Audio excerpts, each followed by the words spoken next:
Hey, welcome back to the Artie Lange Show, and a treat for us tonight. Author, comedian, raconteur, all-around good man. John DeBillis is here. John wrote a book called Stand Up Guys, A Generation of Laughs. Here it is right here, and you can tell from the cover that it's from that glorious time, the 70s and 80s. The 70s really when modern stand-up comedy was born. When you had guys like, I'll just go off the cover here, the great Richard Lewis, one of my heroes, Larry David, Bill Maher, when Leno and Seinfeld got their star, Piscopo's on the cover here, and that's you, I assume, Johnny. Yeah, it's me, yeah. Nice shot. Like a little Gabe Kaplan-y, a little Dennis Farina. But thanks for coming on. Here's John DeBellis. Well, What's up, buddy? Thank you. Explain. So now, where are you from, John? Jersey. You're from Jersey. Jersey, yeah. What town? Well, Dumont, New Jersey. Dumont, New Jersey. Yeah. And how'd you start in stand-up and when? Well, what happened is I always wanted to do stand-up Right. as a kid, but I was frightened to death of it, so I went to art school. A lot of people are, yeah. I mean, I was too, Yeah. sure. Yeah, I went to acting school for a little, like 6 months, so I could afford to try to get over the fear of just being in front of people, yeah. So you went to art school. Art school, yeah. And then I guess I realized that my horrible childhood would be more beneficial to stand-up than it would be It helps. to the art, you know? Well, So, you did something. It's got to inspire something, right? yes. Now, what was horrible about it? Do you want reality or? Sure, yeah, let's do no, it. Yeah. no, actually. We got well, no audience here. We could creep into each other out. It doesn't matter. Well, to begin with, I was actually one accident. It was the product of very sloppy oral sex, but you know. That is very sloppy. That is oral sloppy. sex. Yeah. Okay, well, listen. Okay, it's something you got to get over. I got to get over that, you know. Yeah. And now, do you think it was an abusive place to grow up? No, actually, no. It was kind of toxic. Yeah, It was kind of toxic. My father, one birthday, when I was a little kid, he bought me a swing set, you know. Right. And then he put it in front of a brick wall. Which, that is really just bad. Yeah, That's bad placement. yeah, placement. Yeah, so, The term "hitting the wall." You did it early. Now, at what point do you say to yourself, you get out of art school, and you're in New York City? Now, what year are we talking about? we're talking 76. Okay, 76. And what happened was really This is booming stand-up. Catch a Rising Star, comic strip started that year, right? Yeah. all those places started in I guess the first night. What happened is I went, I had a date, and she was, well, I'm trying to think. X-rays make her look fat, okay? You know, and I understand. you understand? Right. And anyway, I was fooling around. I had a few drinks, and the waitress said, you know, you should go to audition. You know, so I found out when the auditions at the improvisation. At the Improv. Now, that's the first one, 9th and 44th in Hell's Kitchen. Yeah, 44th and 9th. And I found out when the audition was, and then I went, didn't pass. Right. And then went to Catch a Rising Star, and I finally passed. But I'll tell you, not about me, about Larry David's story. Yeah. When he went to the Improv one night as a guest, he decided he wanted to be stand-up, and he literally went up to Bud Friedman and said he wanted to go on that night. Right. Imagine Very somebody bold. coming up to the audience. Now, I mean, knowing him now, it sounds like something he would do, but people don't realize this. If it wasn't for, meeting Jerry Seinfeld, and look, Seinfeld benefited from that meeting just as much, because knowing the sitcom world, I've tried this a couple times, hooking yourself up with the right writer is so hard. And sticking with him. Yeah, and sticking with him. Those guys helped each other immensely. But if that meeting didn't happen, Larry David was sort of not even a real successful st-up and broke. He was broke, and it was. Larry always bombed. That was it. Well, you probably know that. Oh, of course, man. One of the most fun things was actually waiting for Larry to bomb. And a lot of comedians like comics like that. Like that. A lot of comics is considered a guy that maybe the audience doesn't really get, but comics admire the risks they take. Yeah. Oh, yeah. And they risk bombing just to say stuff they honestly think's funny, and a lot of comics appreciate that. So he was a comic.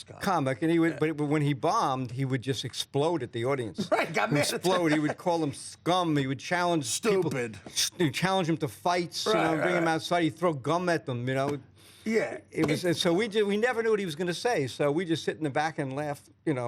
and wait for him to start a fight, basically. Well, but that actually led to he actually got work. He wrote on Saturday Night Live for a while. So a lot of times producers they'll notice that even though the guy's bombing, the jokes are good. So maybe he could be a writer and he's not a performer, right? Yeah. Well, he worked on Fridays. Fridays was that the answer to Saturday Night Live? Yeah. Friday. And he wrote, and he had a great character he did was I think it was Sally Hemus, and he'd be temp Beetle. And one time he was temp feminist, you know. Yeah, all this stuff was real, like, you know, you got to think about it. Yeah, yeah. And so what was that world like now? 1976, I know the comic strip opened, and I think Catch Rising Star did. That's a year after Saturday Night Live hit, and sort of the Woodstock generation finally had a presence in comedy. Yeah, yeah. So all you guys had now, was it as crazy as you hear? It was like, you know, being a comic, you always feel a little different growing up than everybody else. And you finally go into this place, and you're surrounded by 30 or 40 people just as nuts as you guys. are. It's like being in a crazy mental institution. Yeah, exactly. It's like comics like a child without adult supervision, essentially. Right, right. You know? Well, it's almost like every hot chick moves to L.A. Every stupid hot chick moves to L.A., and then you realize you're in a room full of stupid hot chicks. And, comedy's like, okay, all these people with the crazy backgrounds like you're talking about, on the who are witty, funny, but kind of nuts, they all end up in the same room. Yeah, and it was just, you know, that's why the reason I wrote the book was that, you know, you see books about stand-up and about time periods, and they're cold. They're unfeeling. And I wanted to write, I mean, it says it's a memoir, but it's not a memoir about me. I'm the through line. It's a memoir of that time. It's about the time and the guys and the laughs. We laughed all night long. I mean, you know. Well, that's the other thing people don't realize. Like I think the best example of my generation of a club like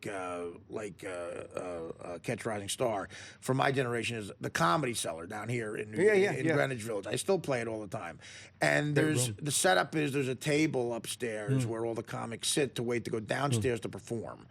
And because it literally is a cellar. And God, I used to love booking spots there because of the hanging out, not being on stage, the hanging out at that table and making each other laugh. The hardest I've ever laughed in my life is sitting around that table, you know. And you look forward to the night. You're going to work technically, but you know, it's great. The hardest you laugh is you're right. Is when you're with another comic. I don't know what it is. You got a bunch of comics together. You just laugh to the point where it's cathartic. Now, who are some of the guys you liked hanging out with, and your favorite guys to hang out with in that sense? Well, when I started, I mean, the very first night I did stand-up, this is how different it was, and I'll get to that part. Right. Is I met Elaine Boozler, Larry David, David Say, remember David Say? Yeah. Belza. Right. And then I'm sitting there, and it was, you know, Elaine comes over and she talks to me, and I was nervous. It's Elaine Boozler. Yeah. And so she was well known at this point. Well, known amongst she was a regular in the comedy world. Yeah. And she came up to me and she said, "Oh, we heard about you. We heard about you from so and so, and Bob Shaw had said this and that."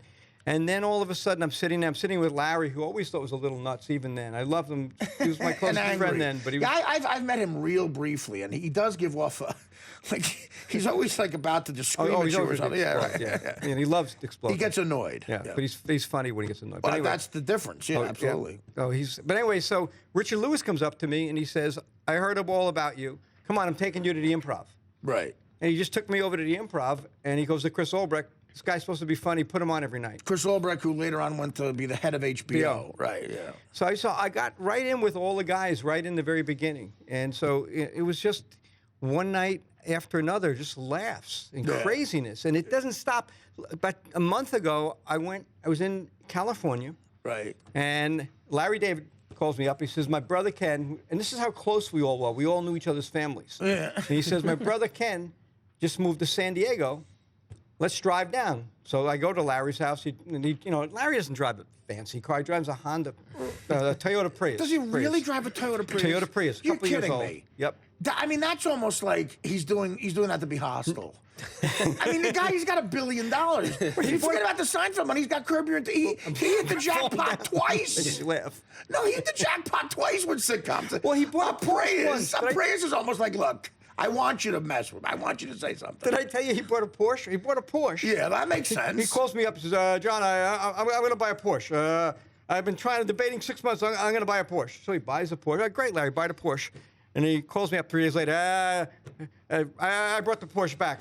I kept thinking people were walking around saying, who's that bald guy? I think he's a big shot driving around in a Porsche. I mean, Brim, wouldn't you think about it? If you saw Larry David, knowing him, in a Prius, wouldn't you think this is the guy who wants me to say something to him? Like, Yeah, but it reminds me exactly the guy. That's exactly what I would want him to be, though, because that's what he is in Curb Your Enthusiasm. Correct? I guess, but like, okay, I guess on the show, but the Prius. I hope you call him on that, John, and say, what are you doing? Get a Mercedes, get a comfortable 4-door Mercedes. He doesn't care. He's an itch. So we drive down to his brother's. This is a kicker. This is Larry. Right. We drive down there.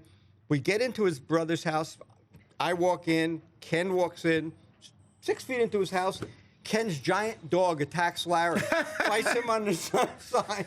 See, that would annoy me. Yeah, chases him, falls into the bathroom. He's bleeding. Oh, he's bleeding. He's bleeding. He had to get shots. He had to get. There you go. There's an episode of Curb Your Enthusiasm. That's an episode. There's an episode. And he was upset most because the dog ruined his favorite shirt. Yeah. Well, listen, I mean, the whole thing would annoy me. That's a kicker. All right, stick around with us. So we'll talk more about the book Stand Up Guys. We're here with the great John DeBillis. Join us on the Artie Lange Show.